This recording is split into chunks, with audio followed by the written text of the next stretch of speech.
Yemen, no matter how it is defined or what its current political structure is, has always controlled the southwestern tip of the Arabian Peninsula. It is the closest point to sub-Saharan Africa, which has had a long historic association. It also has been a major caravan route for land trade from the Indian Ocean to the Arabian Peninsula and on to the Mediterranean Sea. The recent discovery of the ancient trading city of nowadays Oman was accomplished using remote sensing and satellite images. In biblical times, Yemen was the home of the Queen of Sheba. In Roman and medieval times, it was the center for the lucrative spice trade. As of December 2012, honey is becoming the liquid gold of Yemen. As said in Liquid Pot of Gold Yemen's Honey Trade, due to low start-up costs and a high processing rate, honey production in Yemen is rapidly becoming one of the fastest ways to make money. Ib, Aden, and Sana'a are all major cities in Yemen. The capital of the 187,000 square mile country is Sana'a. As of 2005, the population was 17,071,000. 50% of the people are under the age of 15. The growth rate is limited due to the limited migration and high infant mortality. 99% of the population is Islamic. Within that religion, 50% of people are either Shiite or Sunni. There is a very low population of Christians and Jews. Arabic is the most common language spoken between citizens. Most of the population lives in tribal areas. Ethnic groups in Yemen include the Pakistanis and Turks. Being surrounded by water on 3 of the 4 sides of Yemen have given them availability to water. The central highlands are drier than the western highlands because of rain shadow influences, but the highlands still receive rain. Its diurnal temperature variations are among the highest in the world, ranging from 86 degrees Fahrenheit during the day to 32 degrees at night. Water storage allows growing of wheat and barley, while the western highlands are famous for coffee and some tropical fruits like bananas and mangoes. Some of Yemen's other natural resources consist of fish, rock salt, gold, lead, nickel, copper, and fertile soil. Some of the allies Yemen has is Ethiopia, United States of America, Egypt, Japan, Russia, Iraq, and Jordan. You can't have allies without enemies. Some of those include Iran, Saudi Arabia, Al-Qaeda, and Lebanon. As for the relationship between the government and its people, there are problems. They can't agree on what they want and need. The government seems to think the citizens want one thing when they want the other. The main groups and/or people in charge is President Adi, the YAR or Yemen Arab Republic, General People's Congress, and the PDRY, also known as People's Democratic Republic of Yemen. Women's rights are slowly progressing throughout the Middle East. Women in Yemen have had the right to vote since 1967, while Saudi Arabia recently gave that right in 2011. Yemen has the second largest military force in the Arabian Peninsula, the first being Saudi Arabia. As of 2012, the total military activity was estimated at 39,000 army troops, 7,000 navy troops, and 5,000 armed force troops. Yahya, the king of Yemen from 1918 to 1948, was assassinated. His son, Adnan, beat off the opponents of federal rule. During the 1950s, pressure from the British to leave South Yemen grew. Nasser, the second president of Egypt at the time and the creator of the United Arab Republic, attempted to incorporate Yemen to try and threaten Aden.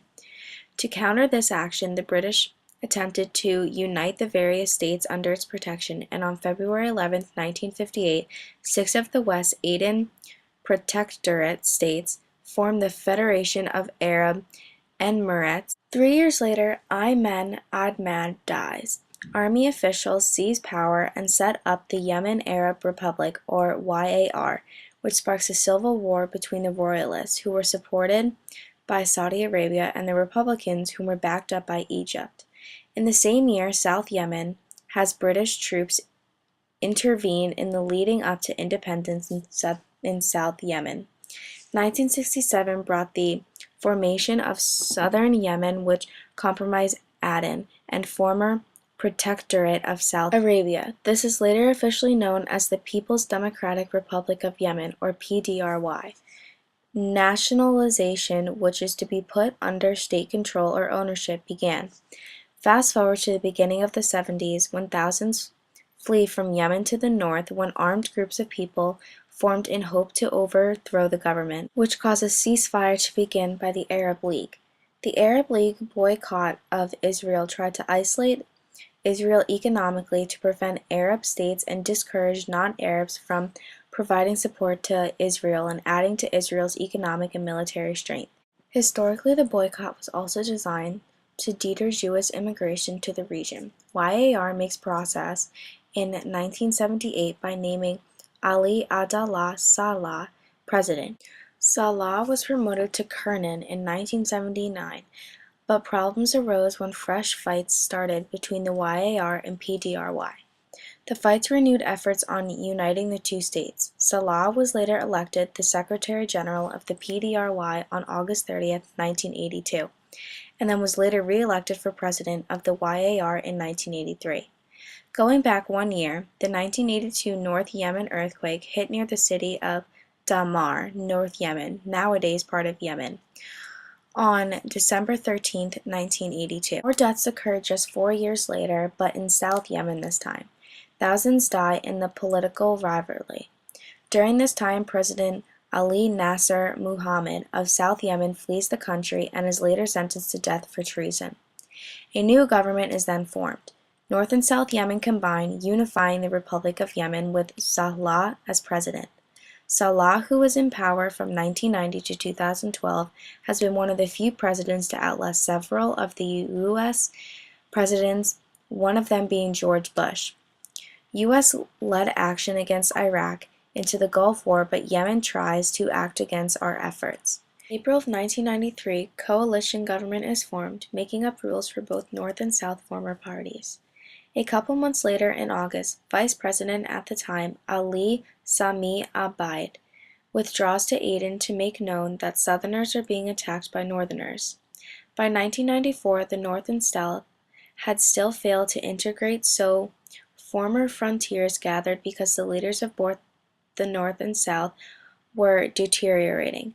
May of 94, President Saleh declares a state emergency, dismissed by al-Baid and other Southern government members. This course of action was followed by political deadlock and sporadic fighting, causing frontiers to flee, which only escalated the fighting. By May 1st, al-Baid declared independence of Democratic Republic of Yemen. October of the new millennium, U.S. naval vessel USS Cole was damaged in a suicide attack taking place in Aden. This attack was blamed on Al-Qaeda when 17 U.S. personnel were killed. Within the same month, bombs were exploded at the British Embassy. February of 2001, Yemen voters show support for constitutional reform, which extended the presidential terms and powers. President Saleh visited the U.S. in November 2001 to tell President Bush that Yemen is a partner in fighting against terrorism. Later in 2002, supertanker Limburg is badly damaged after an attack thought to be initiated by Al-Qaeda. April of 2003, the 10 chiefs suspected of bombing the USS Cole escaped from the custody of Aden. A year later, 2 militants who were suspected of masterminding the bombing of the USS Cole are rearrested. 3 months later, government troops battle North Yemen, supporters of the disagreeing religious member Hussein.